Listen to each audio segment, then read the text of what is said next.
Mr. Yunus, your latest book is A World of Three Zeros: The New Economics of Zero Poverty, Zero Unemployment, and Zero Net Carbon Emissions. What is your idea to realize these three zeros? We need to create a different world because these are the zeros which doesn't exist now. We have pollution, lots of unemployment, lots of poverty in the world. So we can move away from that, create a world where those things don't exist anymore. It's almost like you have a fresh start. It's possible because most of these are created by fundamental flaw in our capitalist system.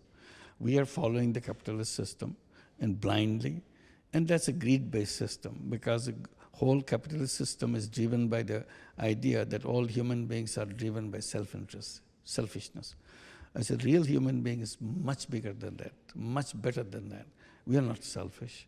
We are selfless people. We are selfishness, selflessness coexist in us, but we never use the selfless part of it. The moment we use our selfless part of it, we start creating a completely different kind of world. That's what I've been discussing in my book. And one example is in Bangladesh and with microcredit. And can you tell us more about this kind of experience? Yeah. One experience is microcredit, bringing the financial system to work for poor people, poor women. So we created Grameen Bank and started lending money without collateral. That became known as microcredit, microfinance. It became global. It works in rich countries, poor countries, middle-income countries. We work in the United States. We have branches in 20 branches in New York City and all the 12 cities in the United States.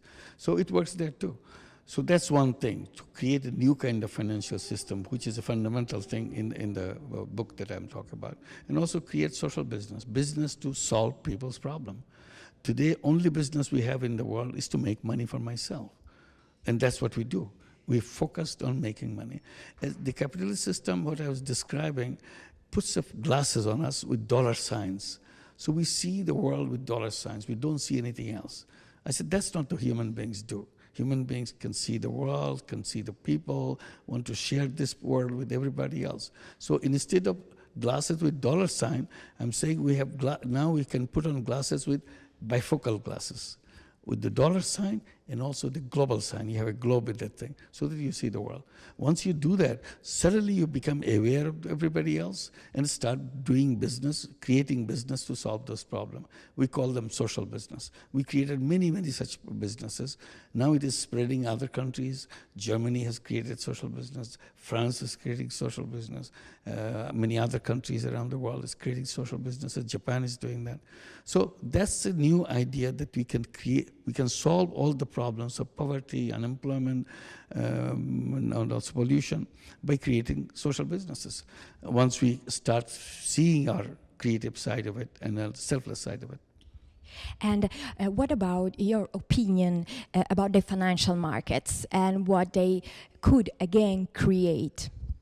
See, the moment you say financial market is all about how to make money.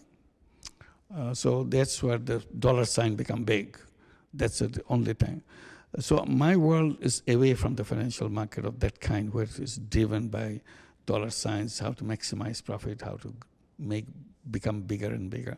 And that's why financial system helps few people own all the wealth of the world. That's what is happening now. 99% of the wealth of the world is owned by less than 1% of the population of the entire world. In other words, 99% of the people in the world own less than 1% of the wealth of the world. So that's what the financial system facilitates. Financial system is the vehicle to the concentration of the wealth. So we don't want to make that happen. How to redesign that financial system, how to bring that system, instead of going up, wealth comes down, shared by everybody else. That's the address that we have to make. The so-called price of inequality of your other Nobel Prize winners, Stiglitz, Krugman, focused on that. Very last question about unemployment, and here in Italy the fact that there will be a basic income, the idea of a basic income. What do you think about that? Basic income is not a solution. Basic income is just to resist the problem for a while. But we have to find the solution. Solution is to how to get these young people into productive activities. I'm suggesting that all human beings are entrepreneurs. So we should be helping young people to become entrepreneurs. And we'll help prepare our young people in schools and colleges, at homes, how to make them become entrepreneurs. Because that's natural to human being. Working for somebody else is an artificial thing imposed by capitalist system. Thank you very much, Mr. Yunus. It's a great honor to meet you.